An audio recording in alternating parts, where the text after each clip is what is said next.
وظائف کے لیے وظائف الصالحین آفیشیل کو سبسکرائب کریں۔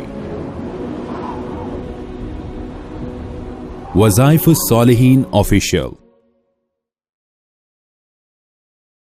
نحمده ونصلي ونسلم على رسوله الكريم اما بعد فاعوذ باللہ من الشیطان الرجیم بسم اللہ الرحمن الرحیم۔ رمضان المبارک کی 29ویں تاریخ کا ایک بہت خاص عمل دے رہا ہوں، اور یہ چونکہ طاق راتوں میں سے ہے اور لیلۃ القدر کا غالب گمان بھی ہو سکتا ہے کہ 29ویں شب لیلۃ القدر کی ہو۔ اس میں آپ ایک مختصر عمل کر لیں، اللہ آپ کی کایاں پلٹ دے گا، آپ کی زندگی میں انقلاب لے آئے گا۔ آپ پریشان حال ہیں تو ایک دم انشاءاللہ خوشحالی کی طرف آ جائیں گے۔ آپ تنگ دست ہیں، فراخی رزق کی طرف آ جائیں گے۔ آپ مقروض ہیں، قرض کی خلاصی کے اسباب یوں نظر آنے شروع ہو جائیں گے۔ اگر بے اولاد ہیں، اللہ اولاد صالحہ کی امید لگوا دے گا، اور اگر آپ کے شادیوں میں بچوں کے یا آپ کے مسائل ہیں، اللہ اس کا اسباب پیدا فرما دے گا، یعنی بیماری سے شفا کی طرف اور ہر پریشانی آفت سے جن جادو کے وار سے اللہ آپ کو نکال کر خوشحالی کی طرف لے آئے گا۔ جس مقصد کے لیے آپ یہ عمل کریں گے،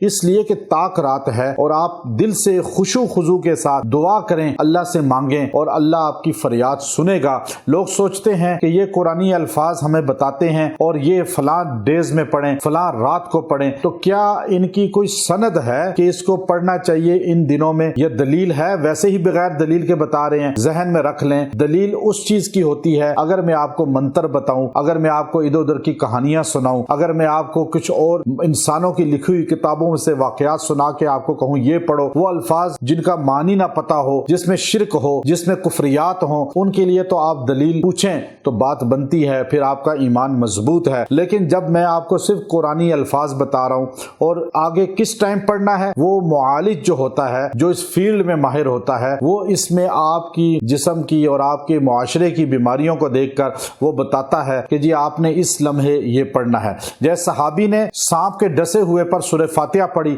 نہ ان کو حضور علیہ السلام نے کہا کہ ایسا کرنا ہے، نہ انہوں نے کسی اور کتاب میں پڑھا، لیکن انہوں نے خود قرآن پڑھ کے اس سردار پہ پھونکا۔ تو بخاری شریف کی حدیث ہے کہ آپ علیہ السلام بھی خوش ہوئے اور آپ نے فرمایا تم نے بہت اچھا کام کیا۔ چونکہ قرآن ہے، آپ جس وقت پڑھیں، جس چیز کے لیے پڑھیں، اللہ اس میں آپ کی مدد فرماتا ہے، شفا دیتا ہے۔ اب یہ چونکہ ہماری نسبت قرآن سے جڑ جائے، ہم شرک سے بچیں، بدعات سے بچیں، رسومات سے بچیں، اور کفریات سے بچیں، اور ایسی غلط لوگوں سے بچ جائیں جو ہمارا عقیدہ قرآن و سنت سے دور کر کے شرک اور بدعت کی طرف لائیں، سلف صالحین سے ہمارا طریقہ تعلق مضبوط ہو جائے، اکابر امت سے ہم جڑ جائیں، یہ ہمارا مقصود ہے۔ تو میں آپ کو 29ویں شب کا بہت پرتاثیر عمل دے رہا ہوں، اگر آپ نے یہ کر لیا، اللہ آپ کی زندگی میں رونق لے آئے گا۔ آپ کی ہر مراد، جو آپ ڈاؤن ہیں، اللہ آپ کو اٹھا دے گا۔ اب کسی بھی چیز میں آپ کمزور ہیں، اللہ آپ کو اس کمزوری سے نجات دے دے گا۔ وہ عمل مجرب آپ نے 29ویں شب کو کرنا ہے۔ رات کے ٹائم آپ نے 2 رکعت صلاۃ حاجت پڑھنے ہیں، اور اللہ کے حضور جو ہے صلاۃ حاجت پڑھنے کے بعد آپ نے خاموشی سے بیٹھ کر جو ہے بغیر کسی سے بات کیے اور خاموشی سے یکسوئی کے ساتھ آپ نے یہ آیت کریمہ پڑھنی ہے، ان اللہ علی کل شیء قدیر۔